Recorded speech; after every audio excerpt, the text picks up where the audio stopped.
Existe uma palavra que aparece com frequência quando falamos sobre espiritualidade: sagrado.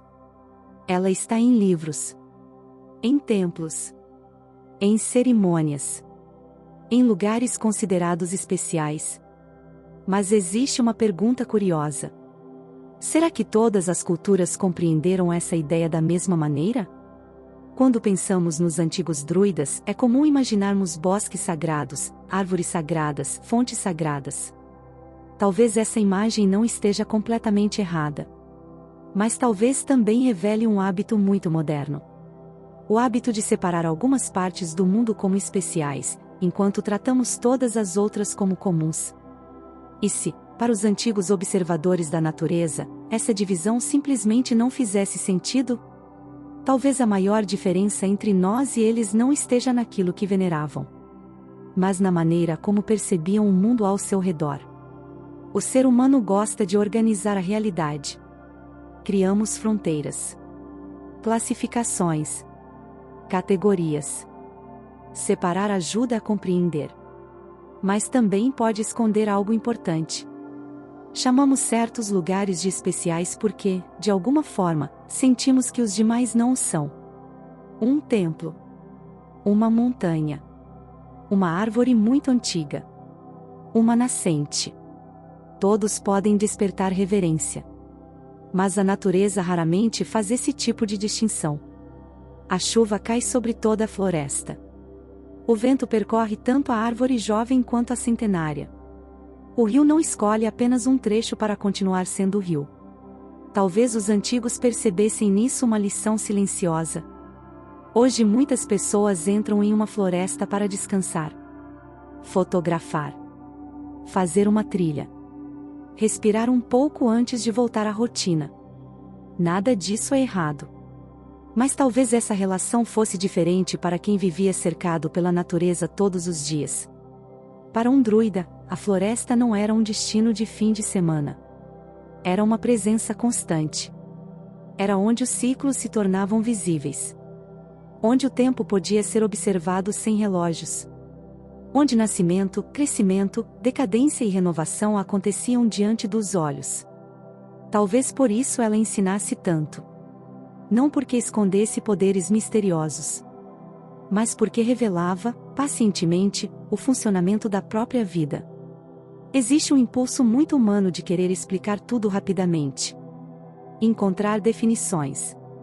Criar conceitos. Dar nomes. Os antigos pareciam caminhar em outra direção. Primeiro observavam. Depois comparavam. Só então extraíam algum significado. Uma árvore não era importante apenas porque era antiga. Era importante porque havia permanecido. Porque sobrevivera a tempestades. Porque continuava oferecendo sombra, abrigo e alimento. A natureza ensinava menos por símbolos abstratos e mais por experiências repetidas. Talvez seja essa a razão pela qual tantos ensinamentos associados aos druidas pareçam simples à primeira vista. Eles nascem da observação paciente. Não da pressa em encontrar respostas. Imagine caminhar por uma floresta sem a sensação de que existe um lugar mais importante do que outro. Uma clareira. Depois um riacho.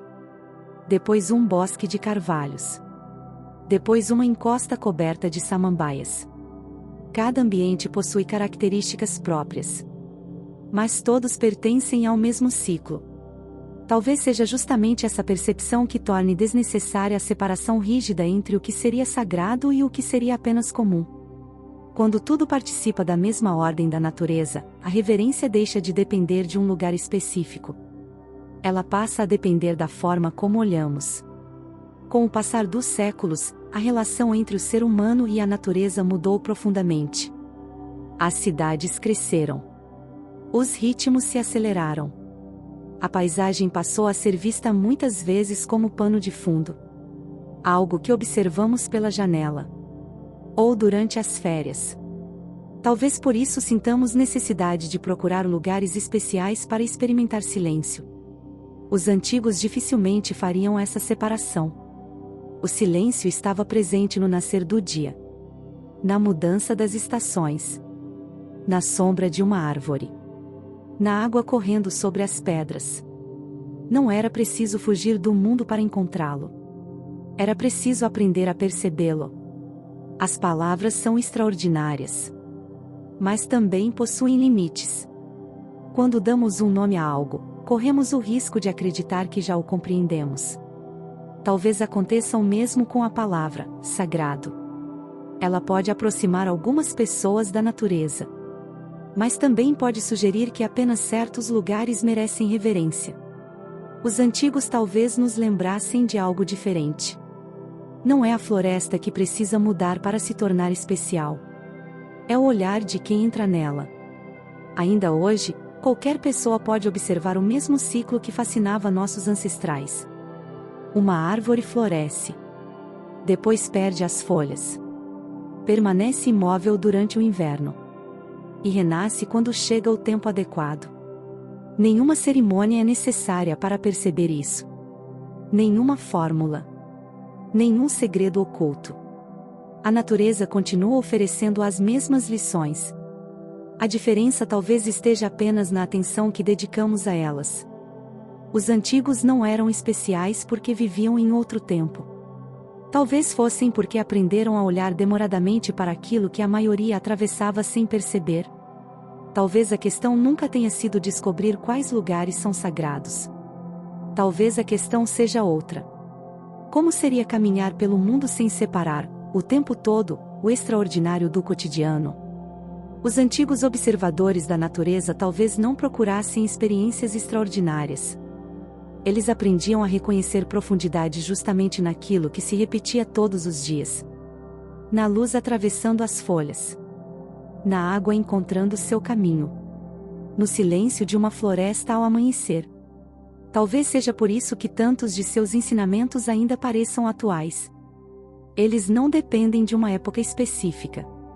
Dependem apenas da disposição de olhar um pouco mais devagar. Se esta reflexão encontrou algo em você, talvez valha a pena permanecer por aqui. Ainda há muitas coisas que a natureza continua dizendo. Mesmo quando ninguém parece estar escutando.